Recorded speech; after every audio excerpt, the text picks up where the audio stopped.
মুহূৰ্তৰ সময়ৰ প্ৰত্যেকগৰাকী জনসাধাৰণলৈ দিবলৈ ওলাইছো ডাঙৰ খবৰ। আজি হৈছে 1 জানুৱাৰী। আজি অসমৰ লাখ লাখ দুখীয়াসকললৈ কেইখনমান চৰকাৰী আঁচনিলৈ দিবলৈ ওলাইছো ডাঙৰ খবৰ। তো যিসকল মানুহে ভিডিঅ'টোত ক্লিক কৰিছে অনুগ্ৰহ কৰি ভিডিঅ'টো স্কিপ নকৰি প্ৰথমৰ পৰা শেষলৈ চাই থাকিব, কিয়নো এইটো ভিডিঅ'ৰ মাজত অৰুণোদয় 3.0 আঁচনিৰ পৰা আৰম্ভ কৰি কৃষকসকললৈ কেইখনমান গুৰুত্বপূৰ্ণ খবৰ প্ৰদান কৰিম। অনুগ্ৰহ কৰি ভিডিঅ'টো স্কিপ নকৰি প্ৰথমৰ পৰা শেষলৈ চাই থাকিব। লগতে মোৰ চেনেলত নতুন হ'লে প্লিজ চেনেলটো ছাবস্ক্ৰাইব কৰি মোৰ লগত থাকিব। তো বলক ভিডিঅ'টো আৰম্ভ কৰি আজিৰ প্ৰথমটো গুৰুত্বপূৰ্ণ খবৰৰ বিষয়ে বিস্তাৰিত জানি লওক। তো আজিৰ প্ৰথমটো গুৰুত্বপূৰ্ণ খবৰ হ'ল অৰুণোদয় 3.0 আঁচনিলৈ। তো যিসকল মানুহে অৰুণোদয় 3.0 আঁচনিত আবেদন কৰিছে সেইসকল মানুহৰ ভিতৰত এইবোৰ মানুহে নাপাব অৰুণোদয় আঁচনিৰ 1250কৈ টকা। তো কোনবোৰ মানুহে নাপাব যদি জানিব বিচাৰে তেন্তে অনুগ্ৰহ কৰি ভিডিঅ'টো স্কিপ নকৰি প্ৰথমৰ পৰা শেষলৈ চাই থাকিব। তো আপোনালোকে মোবাইল স্ক্ৰীনত চাব পাৰিছে অৰুণোদয় 3.0 আঁচনিলৈ চৰকাৰৰ ফালৰ পৰা এনেকৈ এখন আপডেট প্ৰদান কৰা হৈছে। তো ইয়াতে কি লিখা আছে আপোনালোকক বিতংভাৱে জনাই আছোঁ। তো ইয়াতে লিখা আছে MP MLA সকলৰ পৰিয়ালেও কিন্তু অৰুণোদয় আঁচনি পোৱাৰ যোগ্য নহয়। যদিহে আবেদন কৰিছে তেন্তে সেইবোৰ সদস্যৰ নাম কৰ্তন হ'ব। তাৰপিছত 2 নম্বৰত কৈছে current member of Panchayati Raj institution urban local bodies and autonomous council VCDC etcetera. তো আপোনালোকৰ পৰিয়ালৰ কোনো সদস্য যদি পঞ্চায়তী ৰাজৰ লগত জড়িত হৈ আছে তেন্তে আপোনালোকে অৰুণোদয় আঁচনি পোৱাৰ যোগ্য নহয়। তাৰপিছত 3 নম্বৰত কোৱা হৈছে doctor, engineer, architect, charter accountant, bank officer আদি যদি আপোনাৰ পৰিয়ালৰ কোনো সদস্য হয় তেন্তে আপোনালোকেও অৰুণোদয় আঁচনিৰ সুবিধা পোৱাৰ যোগ্য নহয়। তাৰপিছত 4 নম্বৰত কোৱা হৈছে university, college, higher secondary, junior college, high school, upper primary আৰু লয়াৰ প্ৰাইমাৰীৰ শিক্ষক যদি আপোনাৰ পৰিয়ালত আছে তেন্তে আপোনালোকেও অৰুণোদয় আঁচনিৰ সুবিধা পোৱা যোগ্য নহয়। তাৰপিছত কোৱা হৈছে any government regular employee, pensioner or contractual employee including anganwadi worker, mid day meal worker, ASHA worker, ASHA supervisor, গাঁও প্ৰধান। তো আপোনালোকৰ পৰিয়ালৰ কোনো সদস্য যদি চৰকাৰী চাকৰিৰ লগত জড়িত হৈ আছে, লগতে আপোনাৰ পৰিয়ালৰ কোনো সদস্য যদি চৰকাৰী চাকৰিৰ পেঞ্চন লাভ কৰে তেতিয়াহ'লেও আপোনালোকে অৰুণোদয় 3.0 আঁচনিৰ সুবিধা পোৱাৰ বাবে যোগ্য নহয়। তো তাৰপিছত আৰু কি লিখা আছে আপোনালোকক জনাই আছোঁ, অনুগ্ৰহ কৰি ভিডিঅ'টো স্কিপ নকৰি প্ৰথমৰ পৰা শেষলৈ চাই থাকিব।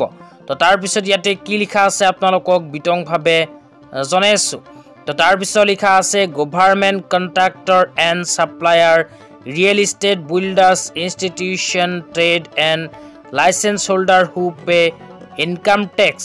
তো যিসকল মানুহে ইনকাম টেক্স পে' কৰে সেইসকল মানুহেও কিন্তু অৰুণোদয় আঁচনিৰ সুবিধা পোৱা যোগ্য নহয়।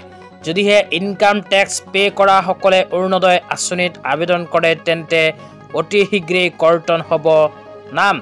তাৰপিছত কোৱা হৈছে যিসকল মানুহৰ ঘৰত 4চকীয়া বাহন আছে সেইসকল মানুহেও অৰুণোদয় আঁচনিৰ সুবিধা পোৱা যোগ্য নহয়।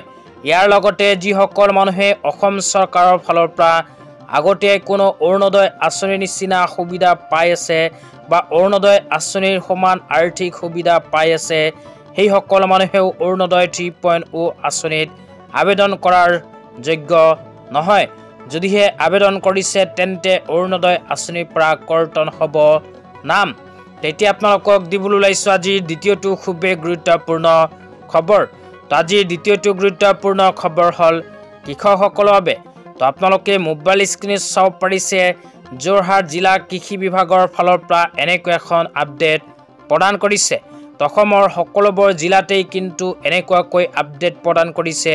তো ইয়াতে কি লিখা আছে, কৃষকসকলে কি কৰিব লাগিব আপোনালোকক বিতংভাৱে জনাই আছোঁ। তো ইয়াতে লিখা আছে কৃষক ৰাইজলৈ গুহাৰি। ইয়াৰ দ্বাৰা যোৰহাট জিলাৰ কৃষকসকলক জনোৱা হয় যে যোৰহাট জিলা প্ৰশাসনৰ সহযোগত জিলা কৃষি বিভাগে জিলাখনৰ কৃষকৰ নাম পঞ্জীয়নৰ বাবে কৃষক পঞ্জীয়ন প্ৰক্ৰিয়া ফাৰ্মাৰ ৰেজিষ্ট্ৰি ইতিমধ্যে আৰম্ভ কৰিছে। এই কৃষক পঞ্জীয়ন কাৰ্যসূচী যোৰহাট জিলা কৃষি বিষয়াৰ কাৰ্যালয়, তিতাবৰ স্থিত কৃষি মহকুমা বিষয়াৰ কাৰ্যালয়, প্ৰতিটো খণ্ড উন্নয়নৰ বিষয়াৰ কাৰ্যালয়ৰ লগতে জিলাখনৰ প্ৰতিটো গাঁও পঞ্চায়তত সংস্থাপিত পঞ্জীয়ন কেন্দ্ৰত জিলাখনৰ কৃষকসকলে নিজৰ নাম পঞ্জীয়ন কৰিব পাৰিব। অহা 9 ডিচেম্বৰ 2024 তাৰিখৰ পৰা 3টা পৰ্যায়ত এই প্ৰক্ৰিয়া সম্পন্ন হ'ব। তো জিলা কৃষি বিষয়াৰ কাৰ্যালয়ৰ ফালৰ পৰা প্ৰদান কৰা আপডেট অনুযায়ী যিসকল মানুহে কৃষি কাৰ্যৰ লগত জড়িত হৈ আছে, যিসকল মানুহে কৃষক, যিসকল মানুহৰ নাম PM কিষাণ আঁচনিত অন্তৰ্ভুক্ত হৈ আছে, সেইসকল মানুহে অতি শীঘ্ৰে কৰিব লাগিব ফাৰ্মাৰ ৰেজিষ্ট্ৰি। তো কৃষক পঞ্জীয়ন কৰিব লাগিব কৃষকসকলে। অসম চৰকাৰে যোৱা 9 ডিচেম্বৰ তাৰিখৰ পৰা ইতিমধ্যে আৰম্ভ কৰিছে কৃষক পঞ্জীয়নৰ কাম। তো 9 ডিচেম্বৰ তাৰিখৰ পৰা আৰম্ভ কৰি ইয়াতে উল্লেখ কৰা অনুযায়ী 15 জানুৱাৰী 2025 তাৰিখলৈ এই কাম চলি থাকিব। তো আপোনালোকৰ নাম যদি PM কিষাণ আঁচনিত অন্তৰ্ভুক্ত হৈ আছে, লগতে আপোনালোকে যদি কৃষি কাৰ্যৰ লগত জড়িত হৈ আছে, তেন্তে অতি শীঘ্ৰে আপোনাৰ নামখন ফাৰ্মাৰ ৰেজিষ্ট্ৰিত পঞ্জীয়ন কৰি লওক। তো এই বিষয়ত আৰু কিবা জানিব লগা থাকিলে নিশ্চয় এইটো ভিডিঅ'ৰ কমেণ্ট বক্সত কমেণ্ট কৰি জনাই দিব। তেতিয়া আপোনালোকক দিবলৈ ওলাইছোঁ আজিৰ তৃতীয়টো খুবেই গুৰুত্বপূৰ্ণ খবৰ। তো আজিৰ তৃতীয়টো গুৰুত্বপূৰ্ণ খবৰ হ'ল BJP আছাম প্ৰদেশৰ ফালৰ পৰা প্ৰদান কৰা এখন বিশেষ আপডেট লৈ। তো ইয়াতে কি লিখা আছে পঢ়ি শুনাই দিছোঁ। তো ইয়াতে লিখা আছে 1 কোটি নতুন ঘৰৰ অনলাইন পঞ্জীয়ন আৰম্ভ। যোগ্য লোকে অনলাইন আবেদন কৰি এই আঁচনিৰ সুবিধাসমূহ লাভ কৰিব পাৰিব আৰু নিজৰ আপোন ঘৰখন সপোন পূৰণ কৰিব পাৰিব। অধিক তথ্যৰ বাবে আপোনাৰ সংশ্লিষ্ট পৌৰসভা উন্নয়ন প্ৰাধিকৰণৰ সৈতে যোগাযোগ কৰক। তো ইয়াতে কোৱা অনুযায়ী যিসকল মানুহে এতিয়ালৈকে চৰকাৰী ঘৰ পোৱা নাই, সেইসকল মানুহৰ বাবে ভাৰত চৰকাৰে নতুনকৈ আৰম্ভ কৰিছে প্ৰধানমন্ত্ৰী আৱাস যোজনা আৰবান 2.0 আঁচনি। তো এইখন আঁচনিৰ জৰিয়তে যিসকল মানুহে এতিয়ালৈকে চৰকাৰী ঘৰ পোৱা নাই, তেনে 1 কোটি দুখীয়াসকলক প্ৰদান কৰিব চৰকাৰী ঘৰ। যিসকল মানুহে চহৰ অঞ্চলত বসবাস কৰে, সেইসকল মানুহে কৰিব পাৰিব প্ৰধানমন্ত্ৰী আৱাস যোজনা আৰবান 2.0 আঁচনিত আবেদন। অনলাইন প্ৰক্ৰিয়া কিন্তু ইতিমধ্যে ভাৰত চৰকাৰে আৰম্ভ কৰিছে। তো আপোনালোকে যদি এইখন আঁচনিত আবেদন কৰিব বিচাৰে, তেন্তে এইটো ভিডিঅ'ৰ কমেণ্ট বক্সত কমেণ্ট কৰি জনাই দিবলৈ নাপাহৰিব। তো আজি ইমানেই, ভিডিঅ'টো চাই কেনে পালে নিশ্চয় জনাই দিব। তো ধন্যবাদ।